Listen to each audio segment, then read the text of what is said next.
At Baker's Pharmacy, care is what's most convenient for you. Care is being here when you need us. We're open evenings and weekends. Care is helping you save more. Most insurance plans and discount cards are accepted at your local Baker's Pharmacy. Care is saving you time by managing your prescriptions online. You can request refills, check order status, and more. Care is convenience that works for everyone. Baker's, a world of care is in store. Services and availability vary by location. Age and other restrictions may apply. For coverage, consult your health insurance company. Visit the pharmacy or our site for details. Get an 11% rebate at Menards. Rust-Oleum Stops Rust Custom 5-in-1 Spray Paint lets you choose from 5 spray patterns with a twist of the dial. It protects indoor and outdoor metal and wood projects for long-lasting results and is available in more than 40 colors. Get started on your painting project at Menards, #1 in customer satisfaction among home improvement retailers according to J.D. Power. For more information, visit jdpower.com/awards. Save big money at Menards.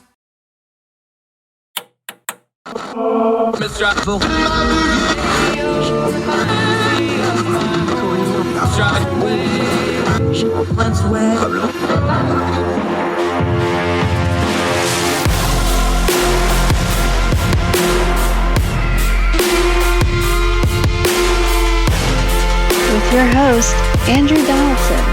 This is Heard Tell.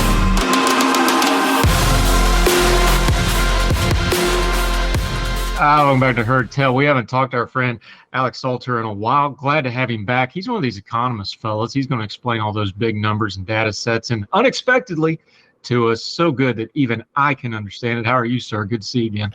Doing great. Thanks for having me back. You got a book out. We'll get to it in just a minute, but I always ask our economist friends when they're on the show, I'm going to ask you because we hadn't seen you in a while, why can't we talk about this economy? Because the experts are saying it one way, the news media covers it one way. A lot of folks are still hurting with inflation. We just had a data set came out that the average family spending about, give or take, about $700 more right now than they did this time a year ago. The media talks about it one way. The economists talk about it one way. Why can't everybody get on the same page about this economy? It is a little complicated and a little unusual, but shouldn't we be able to at least talk about it a little better than what we're doing?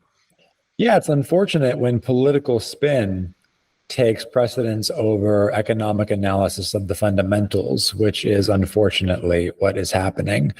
I look at the economy right now, and I'm glad that inflation seems to be coming down, and it's doing so in a way that does not portend a great deal of economic harm. I'm looking at a fundamentally, I won't say strong, but robust economy in the sense that I don't think that we have a recession coming up. I'm pleased that the Federal Reserve is doing what it's needed to do to bring inflation back down, although we can only give them so much credit since they made the mess in the first place. Now, you can acknowledge those successes without trumpeting the line that everything is great. This is one of the strongest economies we've ever had. Families are doing fantastic. No, they aren't. They're starting to recover to the point where things were about 2 years ago in terms of purchasing power, and that's a good thing. But let's not pretend that this is not something that had to happen. It did not have to happen. We could have fought the economic fallout from the pandemic without creating massive inflation and burdening working families. And so I think that that's something that various officials, elected or appointed, ultimately have to own. You hit something really important there that I want to make sure we don't skip over, because we all say it. I'm guilty of it. The economists on TV doing talking head and do it a lot. You mentioned fundamentals. Just for folks that are trying to keep up, when they're looking at a headline or they're looking at a newspaper piece or whatever the case may be, people always mention the fundamentals, but just for the average person trying to be informed on the economy, what's the fundamentals they should actually work at? Give us that nomenclature and a couple of the things they should be digging out of all those headlines and all those charts and graphs to actually pay attention to, because I think that's an important way to understand this. Sure. So I think the first two things you want to look at are the unemployment rate and the rate of economic growth. That's where most economists will start when they're trying to figure out how's the economy doing right now? What's it likely to do in the short to medium run? Unemployment looks pretty strong, 3.5%. That's near historic lows. The economy itself, in terms of inflation adjusted growth, right? You can't just count dollars because what a dollar isn't constant. You flood the market with dollars and dollars become less valuable. But if you adjust that, if you look at goods and services produced, cars, laptops, air travel, clothes, food, shelter, all that stuff, the economy is growing at roughly 2% per year. And that's not amazing by historic standards, but neither is it bad. It's certainly not shrinking. We might wish that we had faster growth, and I think that there are some policies that we could embrace that would result in faster growth. But on the whole, I think it's encouraging that the Central Bank of the United States, the Federal Reserve, has managed to bring down inflation without unduly burdening the economy. Now, there have been burdens, don't get me wrong. Real wages, inflation-adjusted wages, have only just now caught up with inflation. Most families for the last 2 years, as you notice, have taken a pay cut. And that's something that they have legitimate cause to be angry about. Nonetheless, you could have easily foreseen a situation where fiscal and monetary policy were much worse than they actually were. And instead of bringing inflation down gently, we just crashed the economy. And that would have been far worse. Yeah, Alexander Salter joining us. Here's the thing about that, and you just mentioned it in passing. Here again, we're talking about these things. The post-COVID economy changed people's perception of the economy, especially things like the service sector, especially things like how the politicians talk about the economy, how they can control it, but they also claim they don't control it, and these sorts of things. How do we parse through that? Because people got an education on economics that was somewhat unique in COVID and now in the post-COVID return. I'm not sure anybody really fully understands it, though. Is that a fair way to kind of lay out part of the problem right now? I think the most important lesson from the pandemic is it's a vindication of elementary economics, the fundamentals that we were talking about. Take all the pandemic policies, the post-pandemic policies, what do they amount to? On the one hand, you're constricting the supply side of the economy, stay-at-home orders, lockdown, social distancing, all that stuff. You're making it more difficult to produce and distribute goods and services. At the same time that you're restricting supply, policies are stimulating demand. Direct checks from the federal government, extremely accommodative monetary policy by the Federal Reserve, printing up new money to buy government bonds, basically. Well, if you reduce supply and boost demand at the same time, what's going to happen to prices? Up, up, up they go. This is exactly what you're going to get in any introductory economics class in the country. This is not something that should surprise us, and we should have seen it coming. More economists should have been sounding the alarm about this. So in one sense, the damage, the harm that it's posed on families is not obviously something that we should welcome. On the other hand, the silver lining is we understand that we have the toolkits to talk about this and talk about this intelligently. We don't need to throw out the playbook. Everything old is new again. Yeah, Alexander Salter. Let's talk about the political side of economics for just a second, because we've been talking about recession. We probably won't have one now, or at least we're hoping we're not going to have one. Do we in the news media and the folks, do we overly obsess over recession? Because it is bad, but in the modern era, the spectrum of Jimmy Carter and stagflation and all that, that's a thing. You know, Barack Obama rode into office off the 2008 economic trouble. Politicians are scared to death of the R word. Do we overfocus? Has it become kind of like the unemployment number where we just talk about recession, unemployment, we skip all the rest of economics and don't get a full, complete picture? Because it kind of feels like right now it's like recession or not recession, but there's a lot more to talk about than just that part of it, even though we all understand a recession would be bad. There is more to talk about, and I'm glad that you brought that up. To answer the first question, the reason that the politicians care so much is because there's a lot of good data out there showing that voters basically vote their current economic circumstances. And so if the economy is in the doldrums when it comes election time, that's probably a sign that the incumbents are going to get kicked out and new people are going to come in. So obviously no politician wants that to happen on their watch. But in terms of getting deeper than the unemployment numbers, there are some troubling trends that might cast that unemployment number in not so good a light. For example, the labor force participation rate, basically the fraction of the working age population that's even in the labor force looking for a job, that's gone down significantly since the pandemic. Rise in disabilities, people who are claiming disabilities and are therefore not in the labor force, that's sharply risen since the pandemic. So you do have some of these long-term trends that suggest, okay, unemployment is very low, but that might be because we're sampling among a group of people that are already in the labor force looking for a job doing okay. What about all the people who are no longer in the labor force, but by historical standards, quote unquote, should be? That's also a sign of economic health or lack thereof. And we do need to pay attention to these longer term trends. Now, those longer term trends aren't so much about recessions and depressions or expansions or anything like that. They're more about, can the economy continue to grow sustainably over the long run? And that's not as sexy a topic. It doesn't grab headlines in the same way as recessions do. But if you care about the economic viability of the nation, I think that that's where your primary attention has to be.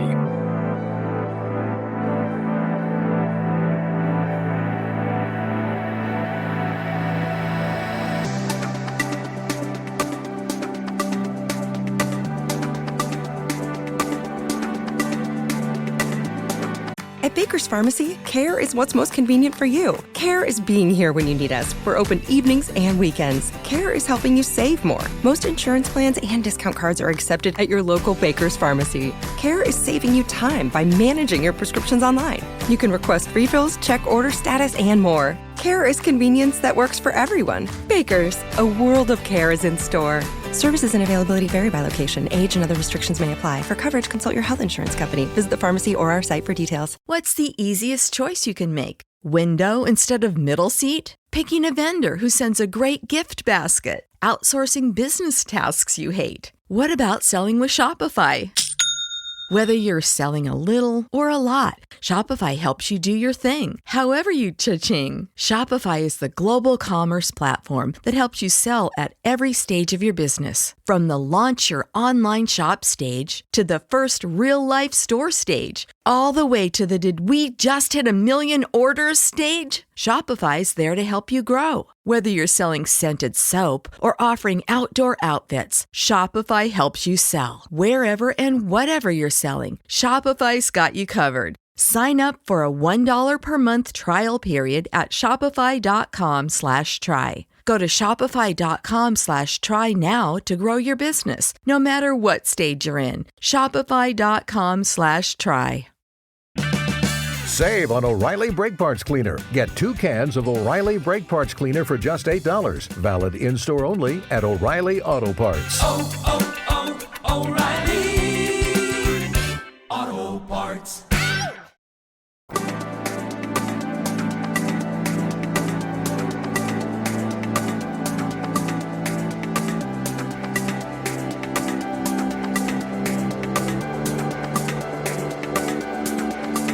Yeah, Alexander Salter joining us. This kind of gets us into the new book you have, the political economy of distributionism. I want to start with this part of it, though, and you mentioned it in the blurb as you explained the book, though, is there's economic theory and there's economic practicality, just like any other, discipline. One thing you bring up here, and this is a good way to intro what you're doing with the book, is things we've talked about this with industrial policy a lot. We're trying to apply industrial policy to big tech, and it doesn't fit perfectly, but there's some principles there, and we got to kind of adjust. There's economic theories, and you talk about, of course, distributionism here, that aren't new, but we need to kind of revise them and revisit them to the new economy that we currently have. And we need to kind of look at it that way. Just kind of explain the nomenclature, distributionism, but how you're kind of taking this not new idea, but trying to apply it to the new, what we're dealing with now in the year of our Lord 2023.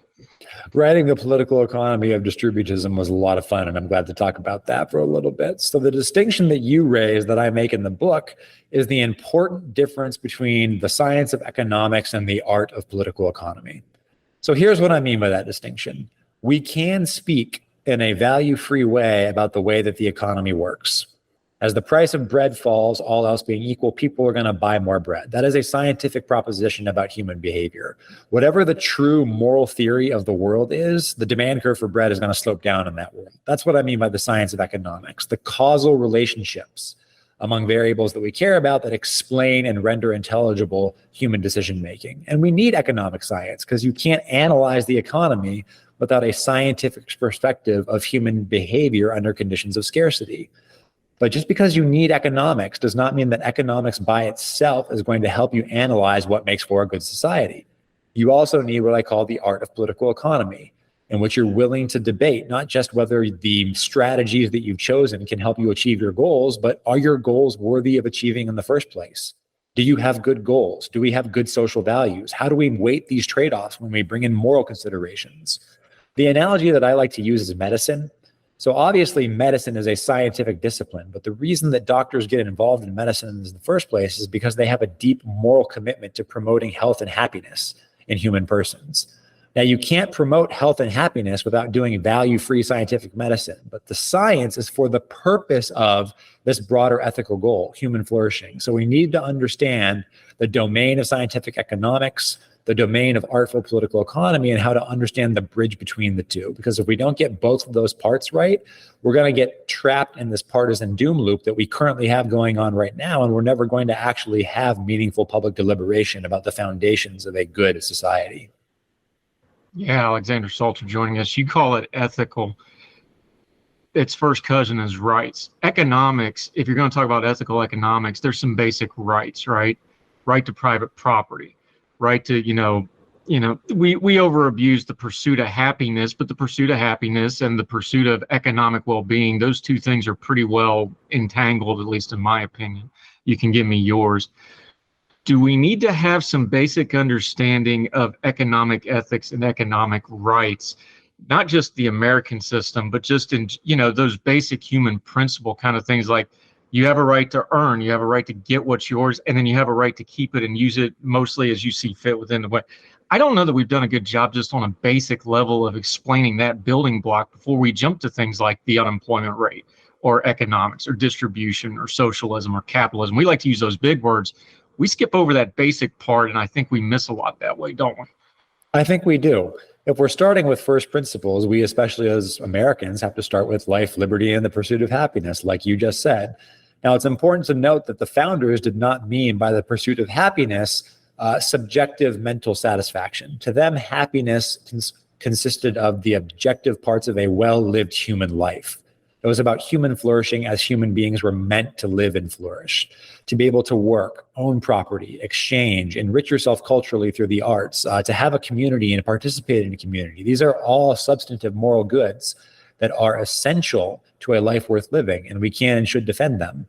So you're right. We need to have a basic vision of what kind of society we want to be and what kind of rights we do proclaim. We need to decide whether those rights are universal and natural, which rights are communal and conditional, which ones can be abridged, which ones are absolutely non-negotiable. We need to get that stuff right. Otherwise, no amount of economic analysis is going to help us figure out how to build the kind of society that we want to live in. Because again, economics can really tell you if you want, for example, a low unemployment rate, you should do XYZ policies.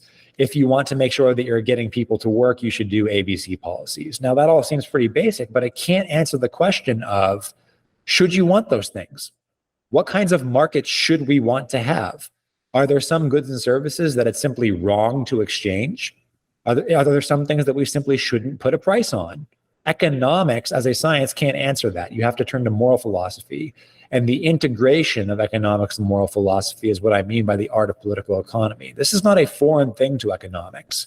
Once upon a time, economics as a discipline, when it was situated in universities, was actually housed in the Department of Moral Philosophy. Adam Smith, the godfather of modern economics, one of the great defenders of early modern capitalism, was himself a moral philosopher by training. There's a reason for that. We need to recover this humanistic definition and scope of economics and ultimately remember what it's for.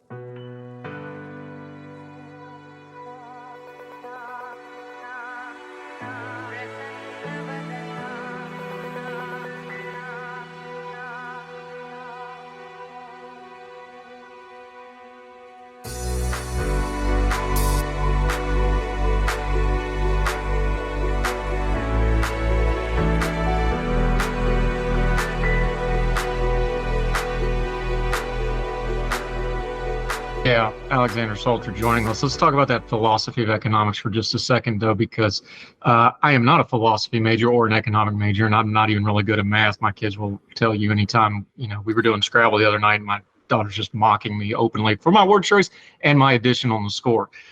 But here's the thing. Just on a basic, my limited understanding, I like to be an all the above guy as much as I can be. I want to be a rise all boats kind of guy, especially when it comes to the economy. I want the most freedom possible. I want the most opportunity possible. So I've got a problem with socialism. I think it doesn't raise the floor. I think it drops the ceiling, and then you end up with two tiers pretty quickly, as history tells us. I also understand capitalism is a better system than that, but it's also an imperfect system that needs some guardrails because it feeds into human nature, and you can feed too much into human nature and you get into trouble. How do we talk about the philosophy like that I think most people think somewhere along those lines of course, everybody wants theirs and everybody wants their family and them to do well. I think most normal, good people just want everybody to do as well as they possibly can. How do we bring down that philosophy level down to folks that just think that and maybe don't know all the details, but go, hey, we just want an economy that works for everybody? Because most people will say that, and then the divergence comes in how you get that, and then the problems comes with how you get that. Is that kind of a fair way to lay out the big picture of all this? I think so. And it's true that when you go to broad ethical values, I think that there's a lot more overlap on those things as it pertains to the economy than is frequently believed. The devil's in the details, right? We disagree massively about how we actually achieve those goals that we have in common, which is, of course, why you need economics in the first place, because economics is the discipline that helps us sort out those claims. Right? Take one of the things that we always talk about with our principles of economics students, the economics of the minimum wage. Is it the case that we can sustainably increase the well-being, the material well-being of the least among us by increasing the minimum wage? Well, that's going to depend on a trade-off, because on the one hand, if you raise the minimum wage, people who are working and can work all the hours that they want are taking home more money, which is great. What's the cost? You've priced some people out of the labor market. Some people are not going to be able to get all the hours of work they want if public policy forces up wages, because employers can't pay that much, right? When wages go up, employers economize on labor. Just like when the price of anything goes up, people reduce their consumption of it. Some people might not be able to find work at all if you raise the minimum wage. So now you have a difficult ethical trade-off to make. Is it okay to privilege those workers who are fortunate enough to get a job at a higher minimum wage against those who no longer are able to get all the hours of work that they want at the higher minimum wage? So if you want to find policies that lift all boats, perhaps that doesn't seem like such an attractive option, since the minimum wage has such differential effects on those who are fortunate enough to find a job versus those who are not. So reasonable people can disagree about that, but I think that it's important that two people should be able to look at the same policy and come to more or less the same conclusion about the effects of the policy. An economist who's pro minimum wage hike and an economist who's anti minimum wage hike ideally should be able to consider a given minimum wage hike and agree about what the actual consequences are. What will be the effect on the total amount of hours worked by workers? What will be the effect on the total wage bill, right? The total amount of wages, dollars that workers are bringing home? What will be the effect on unemployment or disemployment? Ideally, we would be able to agree on those things, and then we could have our moral disagreements about what those facts mean. But in order to get there, we need an appreciation for basic economics. And unfortunately, I just don't think that we're there yet. Yep, Alexander Salter, you bring up the minimum wage, so let's dovetail where we started with this. Do we need to have a basic conversation on labor, especially, hourly wages, especially entry-level jobs, especially service sector kind of stuff? Because we have a service sector economy. We need to that's a whole nother topic, but we kind of haven't come to terms with the fact we have a service sector economy yet.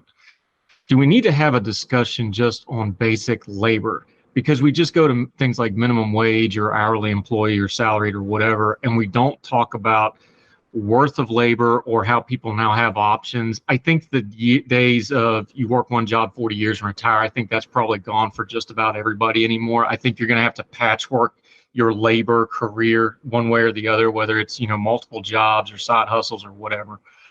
Do we need to change how we talk about labor a little bit as part of this economic stuff we're talking about?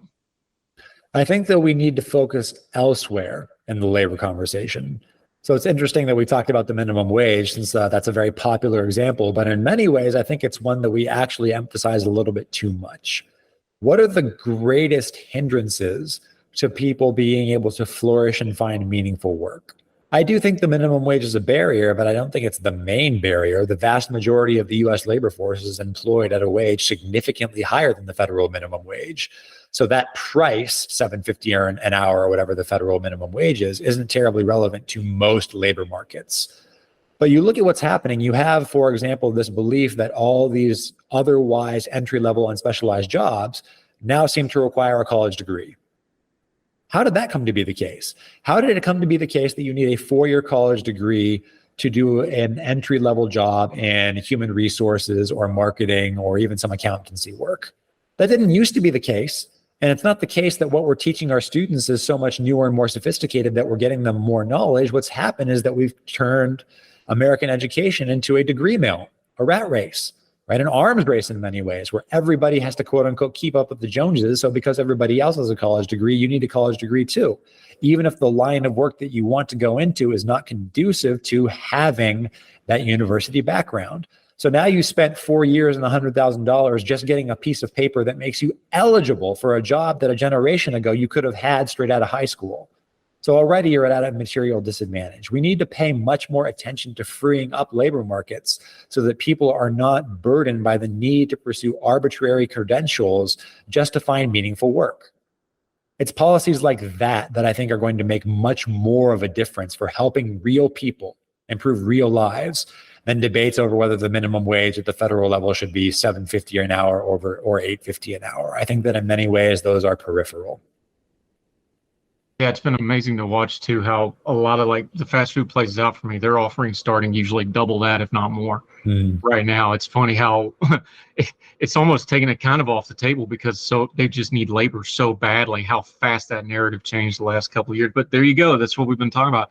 The philosophy of economics and then the practicum of economics. When they need labor, boy, those wages go up real fast on those offers, get more labor in, don't they? I mean, it's a practical example. Supply and demand. It's something people see every day, and it's like, okay, this is economics, and it's right in front of you when you go through the drive-thru and you see those please hire or we're hiring, or you see those really. I saw it went viral a while back what Buc-ee's is paying their janitorial staff. I've worked janitorial. I'm glad they're getting money, but people are like, why are you making money? It's like, well, have you ever done that job? It's hard to get folks. That's a practical thing with economics people actually need to pay attention to and think about when they see it, though, isn't it? It is. People need to remember that everyone has options. Everyone has some alternative. The problem is that many times those alternatives are not terribly attractive. Many of those alternatives make it difficult to lead a flourishing life. And we can and should address that using policy, I think. But the point is, if you have a massively expanding economy and people have options of where to work, that's going to increase the demand for labor. More demand for labor means, all else being equal, higher wages and probably higher other forms of compensation too. You get a free lunch while you're working your shift. You might get benefits at a job that you previously didn't get benefits for. So we need to keep in mind that there are economic forces at work balancing supply and demand. And many times those forces explicitly work out in ways that are rewarding to labor. One of the narratives that you hear in the public square all the time is that capitalism is a system that benefits capital at the expense of labor. Well, labor actually earns 2/3 of the national income. So I think that you're going to have to go back and revisit that assumption. We can and should be concerned about those who are the least among us. We can and should be concerned with giving those who are on the lower rungs of the ladder a helping hand. But at the same time, we cannot blind ourselves from the normal working of economic forces, ordinary supply and demand in doing those things. It's one of the reasons that I and many other economists are believers in a private property market-based economy, because we believe that this is the best system in human experience, the best system yet devised for actually helping people improve their circumstances. Yeah, the book is The Political Economy of Distributism. Thank you for putting a B against the T. That's great for my hillbilly accent. Appreciate that. Property, Liberty, and the Common Good. Alexander Salter, our good friend. Let folks know where they can find the book, where you're going to be. You're going to be all over the place promoting it. Let them know how to keep up with you until we get you back on Hertel again, my friend. Here, there, and everywhere. The book is published by Catholic University of America Press. You can find it at their website. You can find it on Amazon, and you can even find a link at my personal website, which is www.awsalter.com. All of my writing is at my website, popular and scholarly, all of my media appearances. So I'll be putting a link to this fine show up there as soon as it goes out. And I would be happy to hear from any of your listeners. I love talking about these ideas, so please don't be shy. Yep, I'll be the Baptist that's happily reading about Catholic social theory. That'll be fun. Always good talking to you, sir. Appreciate your time today. God bless, and good luck to your Mountaineers, except when they're playing the Red Raiders. Fair enough. Take care, sir.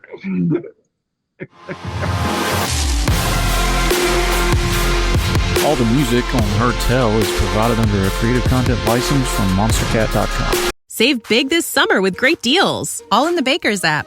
Get select varieties of Powerade or Body Armor Super Drinks for 79 cents each with a digital coupon. Then get juicy red, green, or black seedless grapes for $1.49 a pound, all with your card. Shop these deals at your local Baker's, less than 10 miles away. Or tap the screen now to download the Baker's app to save big today. Baker's, fresh for everyone. Prices and product availability subject to change. Restrictions apply. See site for details. Religion is at the intersection of our 21st century life, even if we don't express a faith. At a time when it seems that religion isn't as prevalent as it once was, it still leaves its mark everywhere. As a pastor, I know that religion isn't something I just do on a Sunday, but it's found in every nook and cranny of my life. Sexuality, politics, social media, the economy, war, nationalism, all have some kind of religious angle to them. And as a communicator, I want to find the stories that can help people understand this part of our society that is so important to so many. Hi, I'm Dennis Sanders, and I'm the host of Church and Main. Church and Main is a podcast about the journey of faith and where it intersects with modern life. I look at faith with a journalist's eye, asking the who, where, what, why, and how religion affects some of the major issues of the day. Join me as we journey together. You can listen to Church and Main podcasts at the website churchandmain.org or on your favorite podcast app. I look forward to seeing you. Folks, you've heard of Ethan Brown on the Heard Tell Show a couple of different times, but if you're interested in learning about how to discuss things like climate change without all the politics and doom and gloom, head over to his podcast, The Sweaty Penguin.